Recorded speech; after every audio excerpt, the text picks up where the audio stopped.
ప్రస్తుతం ఉన్న పరిస్థితులల్లో నా దృష్టిలో నిజమైన జర్నలిస్టులు అంటే మీరే భయ్. నిన్న ముఖ్యమంత్రి మాట్లాడిన మాటలు విన్న తర్వాత ఆయన అన్నాడు రోడ్ల మీద తిరిగే ఆవారాగాన్లు అని మాట్లాడిండు. బహుశా మరి ఆయనకు ఆవారాగారిది దిమాక్లకి ఎక్కిందేమో నాకు తెలియదు, కానీ నిజంగా అసలు ఒరిజినల్ ఆవారాగాడు ఆయన లోపల కనబడుతున్నట్టు అనిపించింది నాకు. ఆయన రూపంలో దిగి ఉన్నాడేమో అని. ఎందుకంటే ఇప్పుడు అమర్యాదగా అసభ్యంగా వాడు అనే పదం వాడుకుంటా మాట్లాడనేది అయితే నాకైతే ఒక ముఖ్యమంత్రి స్థాయిలో అప్పుడప్పుడు కోపం వచ్చినప్పుడు మనం కూడా మాట్లాడతాం కావచ్చు, కానీ అదే పద్ధతిగా విధానమే అదే అన్నట్టుగా వాడు అనే మాట మాట్లాడైతే చాలా అంటే అది తన గౌరవాన్ని తననే తగ్గించుకుంటున్నట్టు కనబడ్డది. నిన్న కాలు మీద కాలు వేసుకున్నాడని మాట్లాడి అంటే నాకు ఇంతకుముందు గత గవర్నమెంట్ మీద దొరలు దురహంకారము ఇవన్నీ మాట్లాడి అంటే ఆయన ఇంకా ఏ కాలంలో నాకు అర్థమైతే లేదు. ఇంకా ఆయన కనబడితే చెప్పులు చేతిలో పట్టుకొని లేకపోతే నెత్తిల మీద పెట్టుకొని తిరగాలి ఇది జర్నలిస్టులు అంటే. కాలు మీద కాలు అనేది సింపుల్ అబ్బాయి. అలా అంటే శ్రమను గౌరవించేటువంటి మనస్తత్వం ఉన్నటువంటి వాళ్ళు ఎవరు అట్లా మాట్లాడారు నాకు తెలిసి. ఇంకోటి మరి ఆయనకి ఎవరు కంప్లైంట్ చేసిరో ఏందో తెలియదు. అట్లా మా ముంగట మేము వస్తే సీనియర్ గా మమ్మల్ని గౌరవిస్తలేరు అని చెప్పని ఎవరైనా అన్నారేమో మాకైతే తిరగలేదు. ఇంకో మాట మాట్లాడిండు అక్షరాలు రావు అని. ఇప్పుడు ఆయననేమో ఆంధ్ర మీడియా ఆంధ్ర పెట్టుబడిదారు వర్గాల చేతిలో ఉన్నటువంటి నాయకత్వంలో వచ్చిండు కాబట్టి ఆయనకు ఆ అంటే అమలాపురం ఈ అంటే ఇచ్చాపురం భాష అర్థమయ్యి తెలంగాణ రాష్ట్ర అవతరణ దినోత్సవం నాడు సెక్రటేరియట్ లో అఫీషియల్ ప్రోగ్రాంలలో అడ్డమైన చిల్లర పాటలు పెట్టిన సంస్కృతి సంస్కారం ఆయనకున్నది. మా దగ్గర ఇప్పుడు నేను చెప్తున్నా, మా దాసరి సీను ఛానల్ పెట్టిండు. ఎంటెక్ చదివిండు, తప్పు చెప్తున్నా? ఎంటెకే కదా. నీట్ లో నాయన నువ్వేం చదువుకున్నావు చూడు. రంజిత్ డబల్ పీజీ చేసిండు. డబల్ పీజీ కదా నువ్వు చేసింది, అంతే కదా. ఎంకామ్ ఎంఏ పొలిటికల్ సైన్స్, ఇప్పుడు ఎల్ఎల్బి చేస్తున్నాడు. ఇట్లా అందరు చాలా మంది ఇప్పుడు ఇక్కడ ఉన్నటువంటి యూట్యూబర్స్ అంతా అంటే నీకు ఆంధ్రోళ్ళ చేతులల్లా ఆంధ్రోళ్ళ మోసేది కింద నీళ్ళు ఆకుండా నువ్వు పెరిగిన కాబట్టి నీకు తెలియదు. ఇప్పుడు ఈడ నేను ఒక 2 ఉదాహరణలు కళ్ళ ముంగట ఉన్నాయి చెప్తే ఇట్లా చాలా మంది ఏ ఛానల్లో పోయినా కానీ చదువుకుంటూ చాలా మంది ఉన్నారు. సీను మూమెంట్ లో తిరిగి జైల్లోకి పోయిండు, పోలీస్ దెబ్బలు తిన్నాడు. తన లైఫ్ ను అంటే బతుకుంటామో లేదో తెలియకుండా తిరిగిన వాళ్ళం చాలా మంది ఉన్నాం ఇలా. అట్లా లైఫ్ లో దాదాపు 8-10 ఏళ్ళు దాంట్లో తిరిగిండు కాబట్టి ఆయనే టోటల్ మొత్తం అమెరికాలో లండన్ లో ఉన్నారబ్బా. తెలంగాణ ప్రజల గురించి తెలంగాణ భవిష్యత్తు గురించి తిరిగిండు కాబట్టి తర్వాత ఒక వాయిస్ గా నిలబడాలని ఒక ఛానల్ పెట్టిండు. సేమ్ రంజిత్ అంటే నీతోని ఉన్నంత కాలము నీతోని నువ్వు ఏది చెప్తాది వీళ్ళు లేకుండా నువ్వు అధికారంలోకి వచ్చినావా? ఈ పోరాటం లేకుండా నిన్ను కూడా అసలు నమ్మింది. 6 నెలల కింద కాంగ్రెస్ పార్టీకి అడ్రస్ లేదు. ఎలక్షన్లకు 6 నెలల కింద అడ్రస్ లేదు. కేసీఆర్ దుర్మార్గమైన పాలనను కేవలం ఎదిరించింది ఇప్పుడున్నటువంటి పెట్టుబడిదారు వర్గాలు పెట్టినటువంటి ఛానల్ కాదు. ఇగో ఈడ కూర్చున్న జనాలే. ఇక్కడ కూర్చున్నటువంటి జనాలతో నువ్వు వచ్చినావు. అదంతా పేడ్ మీడియా. అవి ఎడిటోరియల్స్ కావు.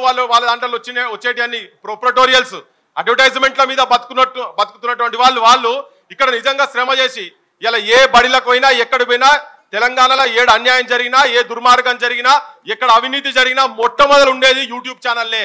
ఈ డిజిటల్ మీడియానే వస్తున్నది. ఆయనకు జర్నలిస్ట్ అంటే మరి అర్థమైందో లేదో తెలియదు. నాకు అర్థమైతే లేదు. ఆయనకు అర్థమవుతుందా లేదా ఒకసారి కనీసం తెలియకపోతే నీ పక్కోళ్ళు చెప్తేనైతే నువ్వు ఎట్లా ఇంటలేవట.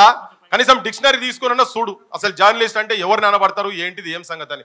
ప్రతి ఒక్కడు ఆగమాగం వస్తా ఆఫీసు చోరస్తా అని వెనకటనే సాహిత్యం విన్న ఏకమే దోచాయికి జేబులు చూస్తాను. ఇలా మా యూట్యూబర్స్ అందరి పరిస్థితి కూడా గట్టినే ఉన్నది.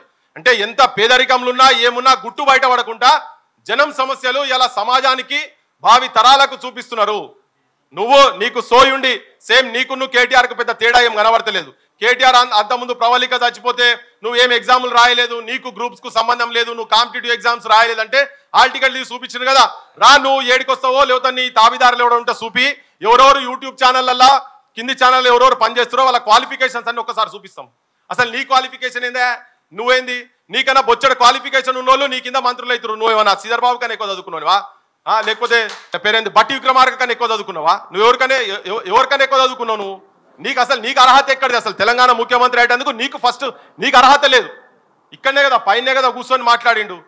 నాకు ఇంకోటి అర్థం కాదు ఏంటంటే ఆ జనంలో ఉన్న వాళ్ళు కూడా కొంతమంది నవ్వుతుండ్రు. మరి ఆయన తీసుకొచ్చిన వాళ్ళు లేవుతారు నిజమైన జర్నలిస్టులు ఎవరు కూడా అట్లా ఈ వికిలి మాటలు చిల్లర మాటలు అవమానపరిచేటువంటి భాష మాట్లాడుతుంటే కిందోళ్ళు నవ్వుడు అనేది కూడా నాకు కూడా అసలు అది మంచి అనిపించలేదు. కేవలం ప్రభుత్వాల అడ్వర్టైజ్మెంట్ల మీద బతుకుతున్నటువంటి ఇప్పుడు నేను నిన్నగాక మొన్న పోయినాం.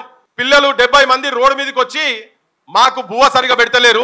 560 మంది జ్యోతిబా పూలే బీసీ హాస్టల్లో చదువుతున్నటువంటి వాళ్లకు 40-45 మంది ఓ గింత దాంట్లో 40-45 మంది అన్ననే పండుకుంటున్నారు. క్లాస్ రూమ్స్ కూడా అండ్లనే లేవు, మంచాలు లేవు, పరుపులు లేవు, బూట్లు గానే ఉన్నాయి, బట్టలాన్ని ఆరేస్తున్నారు. అటువంటి బడులు నడుపుతున్నారని చెప్పని మేము మొత్తం పెట్టేందుకు మాకు తినేటందుకు పువ్వు కూడా సరిగలేదు, పురుగులు అన్నామని. బాత్రూములు లేవు, బయటికి పోతున్నారు బాత్రూములు 560 మంది. అవన్నీ పోయి మొత్తం విజువల్స్ తీస్తే అంటే ఓనర్ కిరాయికి తీసుకున్నట్టు ఓనరు పిల్లలను కొడుతున్నారని కంప్లైంట్ కూడా ఇచ్చిండు. అది పంపిస్తే నీ ఒక్క మెయిన్ స్ట్రీమ్ ఛానల్ ఎవరు వేయలేదు. అవన్నీ నీ దగ్గర పైసలు తీసుకొని పేడ్ ఛానల్స్ అవన్నీ కాబట్టి ఎవరు వేయలేదు. వేసిన వాళ్ళు ఎవరు వేసిర్రు? మళ్ళీ మనోళ్ళే వేసిర్రు. మరి రంజిత్ వేసిండొచ్చు, సీన్ వేసిండు, లేకపోతే మన తొలి వెలుగోలు వేసిండ్రు, కైజర్ కావచ్చు, ఇంకెవరైనా మరి రామ్ వేసిండు. ఇటువంటి వాళ్ళు వేస్తున్నారు. అంటే ప్రజా సమస్యలు ఎక్కడ ఉన్నాయో అవి తీసి పక్కకు పడేసి నీకు నువ్వు ఏదంటే అది, నువ్వు జై అంటే జై, జిందాబాద్ అంటే జిందాబాద్ అని భజన బ్యాచ్ కావాలన్నా?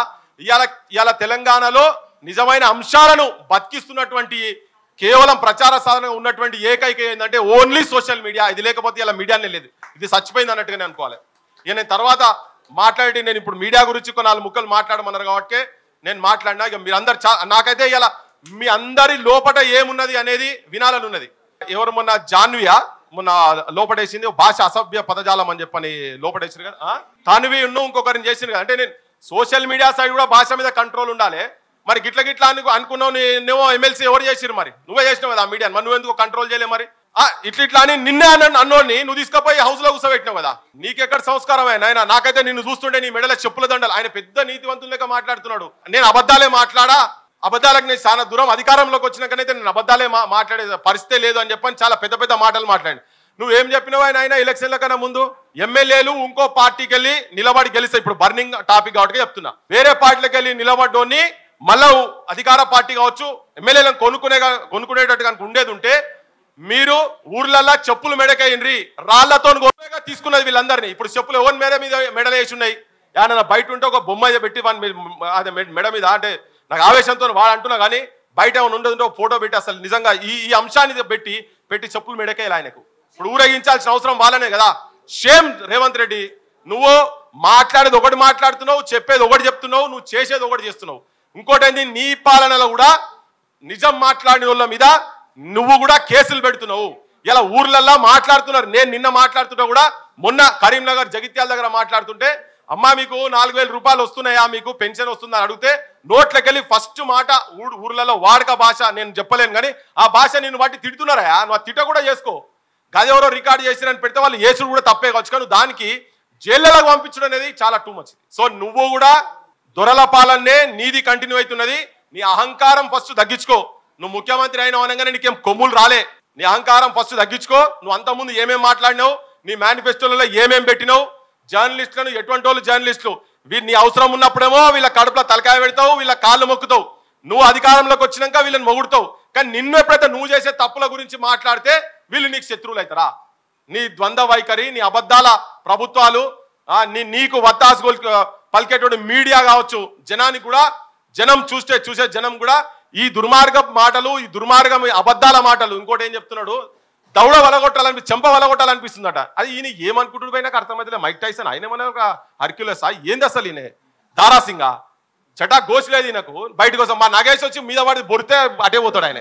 అరే ఏం భాష మాకుండదా? అంటే కింద కూర్చున్న వాళ్ళకి మనకు ఉండదా? పౌరుషం ఉండదా? వచ్చి ఇలా దౌడ మిగలు పెడితే ఊకుంటారా? ఎవడన్నా ఊకుంటారు? ఎవడన్నా ఊకుంటాడా? ఎవరు ఊకోరు. మా ఆడబిడ్డల ఇద్దరు కలిస్తే అడ్డం పడతాడు ఆయన. సో ఇల్లు కూడా కొడతారు మళ్ళీ. అరే ఏం భాష నువ్వు? నాకు నేనట ఆయనకట ఆవేశం వచ్చాడట, కింది పోయి కొడతాడట. ఏం నువ్వు ఒక ముఖ్యమంత్రివా? నువ్వు చిల్లర కానీ ఎవరు నువ్వు? అసలు మాకు అర్థమైతే జనాలా, నిన్ను చూస్తున్నటువంటి జనాలా నువ్వు చిల్లర మాటలు మాట్లాడుతున్నావా? ఎవడైనా ముఖ్యమంత్రి ఉండి కిందికి వచ్చి నాకు చెంప మీకలు కొట్టాలనిపిస్తుంది అంటారా? అసలు దేనికి కొడతావు? వాళ్ళు అన్నది ఏంటిది, చేసింది ఏంటిది? మా సీన్ కూడా కాలు మీద కాలు వేసుకొని కూర్చున్నాడు. ఎడమకాలు వచ్చింది పైన వేసుకొని కూర్చున్నాడు. కుడికాలకు వచ్చేపు వస్తుంది, ఇటు వస్తుంది. అంటే ఇది అంతేందంటే ఒక అహంకారం ఉంటుంది చూసినావా? ఒక దురహంకారం. అరే నా ముంగట వీడు కాలు మీద కాలు వేసుకొని కూర్చున్నాడు, నా ముంగట తెల్లంగిలు వేసుకొని కూర్చుంటాడా? అదొక అహంకారం, ఒక పైశాచికం నెత్తి మీద ఉంటుంది కదా. అది తాండవం ఆడుతున్నది ముఖ్యమంత్రి రేవంత్ రెడ్డి మీద. బిడ్డా నువ్వు ఇవన్నీ మానుకోకపోతే చరిత్రలో పతనం అయిపోతావు.